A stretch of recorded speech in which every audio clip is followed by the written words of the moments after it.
Right. you know. Right. But I mean, that's a whole other thing that's going to have to be worked out. And Exactly. I mean, they're just, what can you do? Hey, how can hey, how much money am I going to make if I go to this school and we make this bowl game? It's like the national championship game. I mean, the college football, the playoff system is great with the top four teams.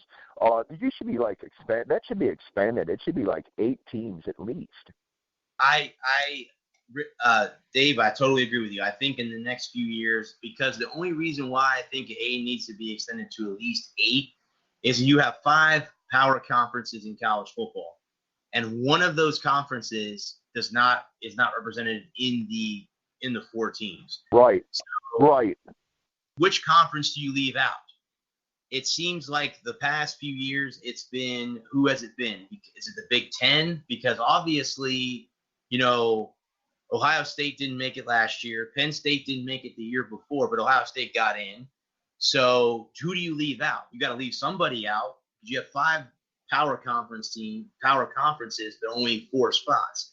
So somebody's going to Right. be left out of the college football playoff, which is kind of a shame if you think about it, because again, if you win your conference, and every one of them have conference championships now, you win your conference, and then all of a sudden now you don't even get a chance to play for a national championship. That's a shame. That's a shame, in Right. my opinion. I Right. mean, because again, even if so yeah, say you have 2-3 wins in college, because again, when you lose, that's big in college football. So say you Yeah. I lose, mean, win your conference title, you're not going to get picked. Oh, yes, they have 2 losses, so they're not going to get picked. yeah. So that's a shame that it comes to that. It's the teams that have the one loss. All of a sudden, you're heartbroken. You still got Right. 8 games to go, but you're heartbroken because you've got a loss, and now you may not even get picked into the CFP playoffs. And it's just. I don't know. I just don't. I don't like it. I don't think it's really a fair system.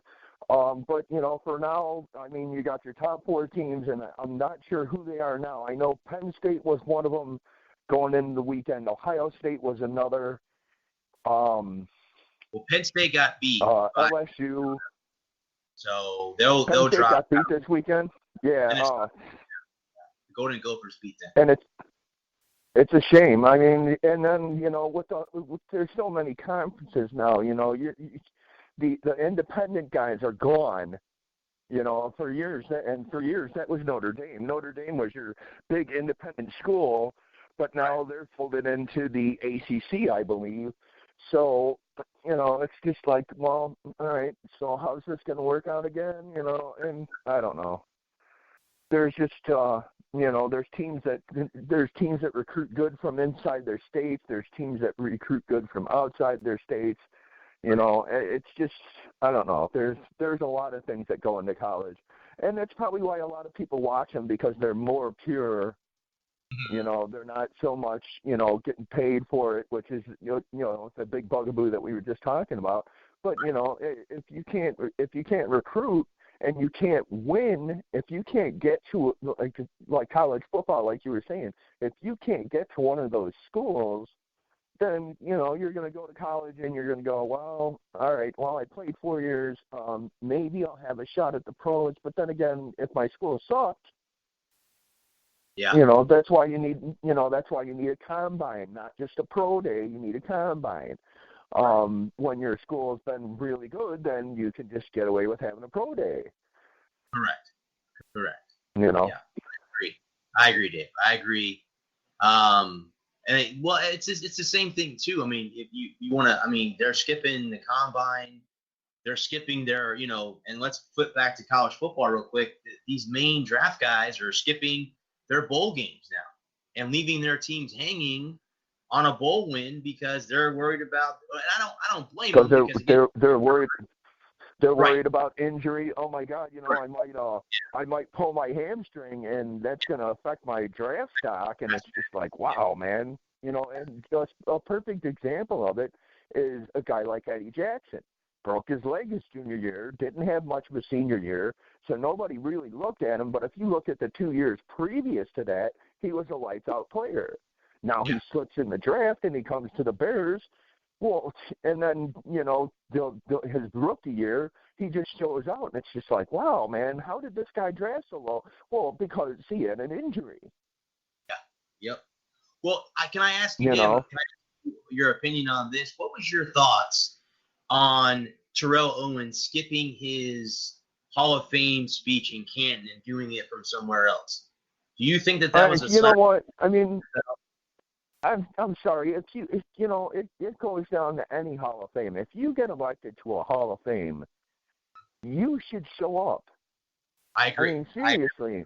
You know, you should show up. You know, you're thought of so highly that people have voted you in to be in the Hall of Fame of any sport. Yeah, And you're so callous about it that you're like, oh no, well, I'm not going to go to that, man. It's just like, dude, really? Yeah. You're a pro football Hall of Fame, but you're not even going to go in and do an acceptance speech in Canton? I mean, players look for that their entire lives. That's their career. If you're lucky enough to get one of those gold jackets that you get for being a Hall of Famer, you better get your ass there and, you know, pick it up yourself. Well, I mean, to me, I mean, I think, and if I read, Dave, a couple articles came out after he had skipped his, you know, speech there in Canton. I think a lot of people are like, well, why don't you just take that status away from him?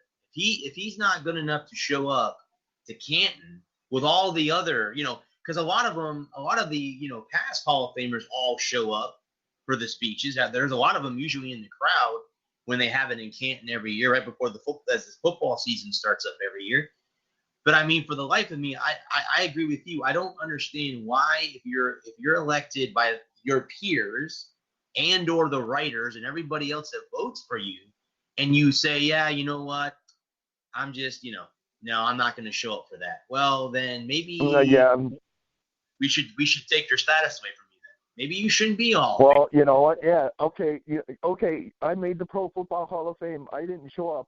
Well, you know what? You're not going to show up, then we're not going to give you the honor, dude. Sorry. I mean, you look at all the Hall of Fames, you know, especially like the Music Hall of Fame. You know, you get into the Rock and Roll Hall of Fame. I mean, that's a pretty big honor.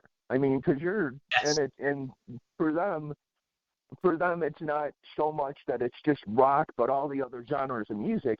But you know, you get like, say, Metallica got inducted a couple of years ago and said, Dave Mustaine, even though you're an original member, you ain't getting this honor. It's just like, no. Yeah. The original band members should get the honor.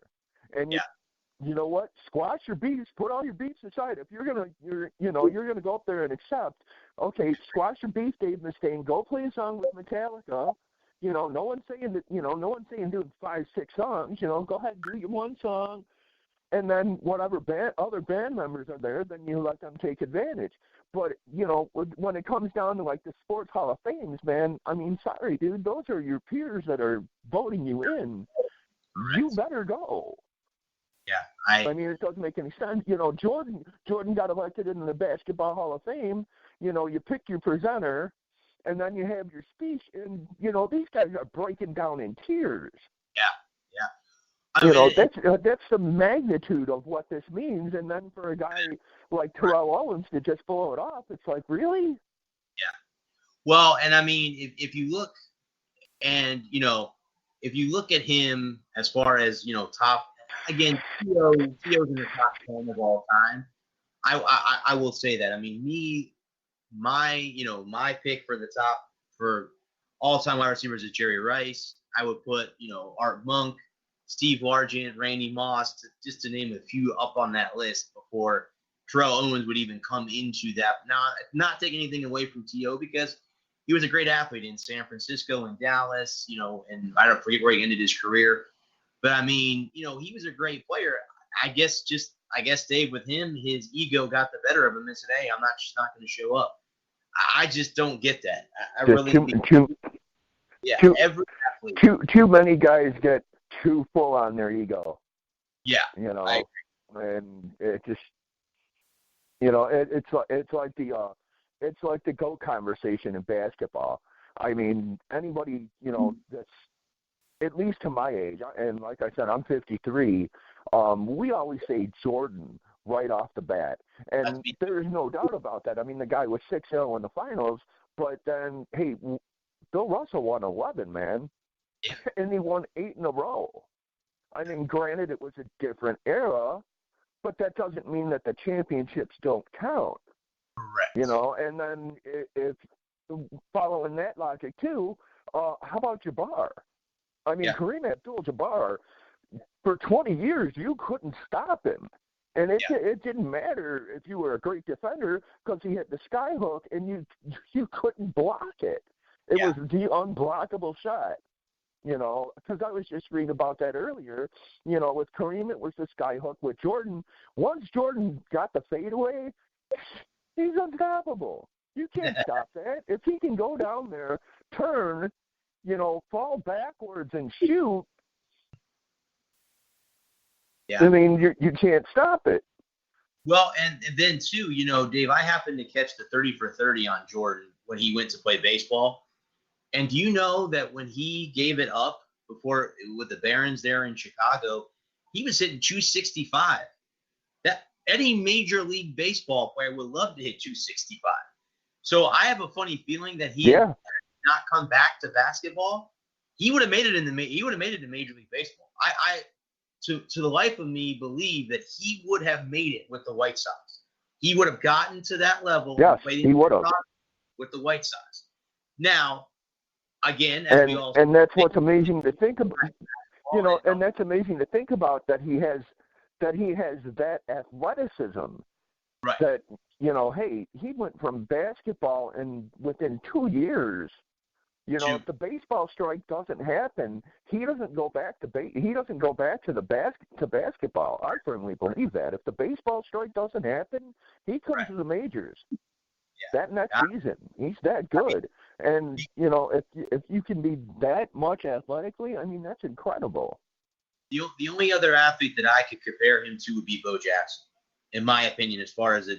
Now, people are going to say Deion Sanders too, but I'm just, you know, for a dual athlete or a dual sport athlete, Bo and Michael, I think, were the two that were kind of above everybody, in my opinion. Again, that's my area.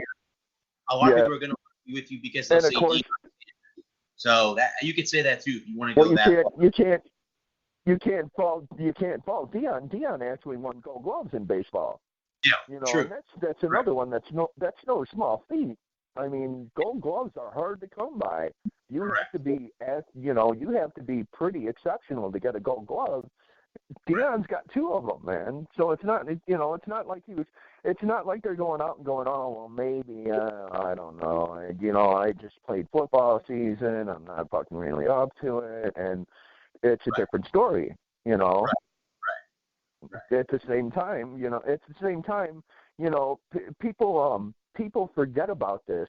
You know, when you hit a sports league like basketball and you're 18 years old, by the time you're 30, you've ran the equivalent of 35,000 miles.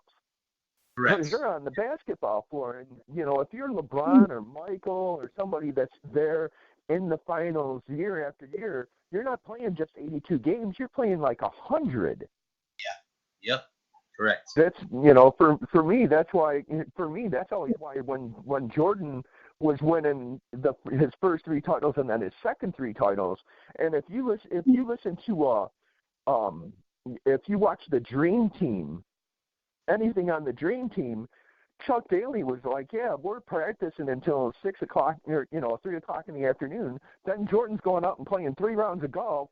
Then Jordan's staying up all night long.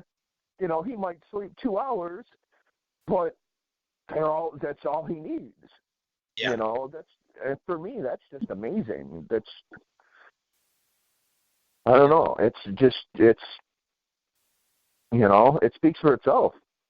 Right. Correct. That is correct. Well, Dave, I hate. Go ahead. That's okay, man. I have a feeling you want to let me go. It's